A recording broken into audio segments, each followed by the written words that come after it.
Inalmahan ng ilang House prosecutors ang sinabi ni Senate President Cheese Escudero na pwedeng madismiss ang impeachment case laban kay Vice President Sara Duterte sa pamamagitan lang ng isang motion na papaboran ng simple majority o 13 senador. Sa panayam naman ng Russian media, sinabi ng vice na naniniwala siyang may kinalaman ng impeachment case sa 2028 presidential elections. Narito ang aking unang balita. Ang kinakaharap na impeachment case at pagkakaresto ng amang si dating Pangulong Rodrigo Duterte may kinalaman daw sa eleksyon 2028 ay kay Vice President Sara Duterte sa panayam sa kanya ng Russian state-owned media na Russia Today na ibinahagi ng kanyang tanggapan. Siya raw ang tinarget dahil siya ang frontrunner sa 2028 presidential elections.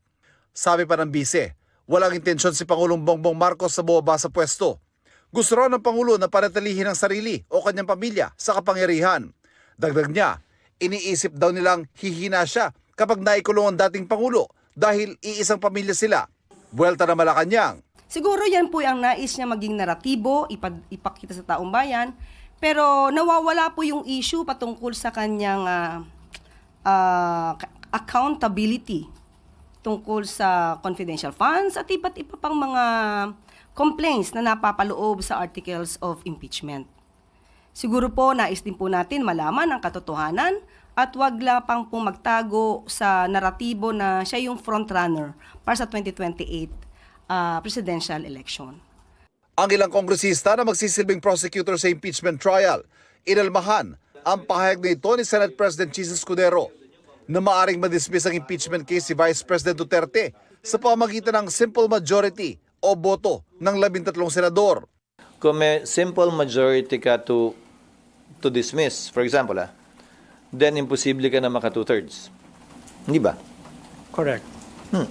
It's simple math. Tila may sariling bersyon daw ng konstitusyon si Escudero ayon kay ML Party List Representative-elect Laila de Lima.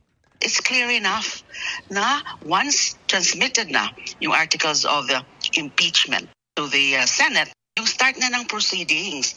And what are they doing now? Hindi na natin naiintindihan. Has been showing that a kind of posturing as if the 1987 Constitution is not there, as if the 1987 Constitution is not clear enough. Ayaw raw ni de Lima na hulaan kung anong motibo ng Escudero, pero marami na raw agam-agam. Hindi maiiwasan yung mga agam-agam na this is part of a plan. I don't know if this is coordinated.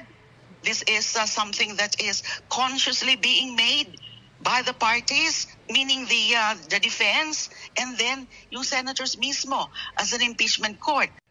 Iginit din ni Representative Jervil Luistro na hindi pwedeng ibasura ng impeachment court ang articles of impeachment. Nakasaad daw sa konstitusyon na ang trabaho ng impeachment court ay to try and decide o magsagawa ng paglilitis at magbaba ng hatol. Kinwestiyon din ito ng isang pumirma sa articles of impeachment. Malaking tanong, bakit? Anong reason nyo para i-dismiss or i-junk? Ayaw nyo bang makita o masilip man lang yung mga ebidensya na ipipresenta ng dalawang panig? Yun ang pinakapatas sa lahat eh. That's why dapat impartial. Sang-ayon naman si Senador Alan Peter Cayetano kay Escudero, pero ang tanong niya, tama ba ito? The Senate acts through its members and majority wins. Now, just because you can, it doesn't mean you should. Di ba? Hinihingan namin ng reaksyon dito si Escudero. Ito ang unang balita. Ivan Mayrina para sa GMA Integrated News. Kapuso, huwag magpapahuli sa latest news and updates. Maging una ka sa balita at mag-subscribe sa YouTube channel ng GMA Integrated News.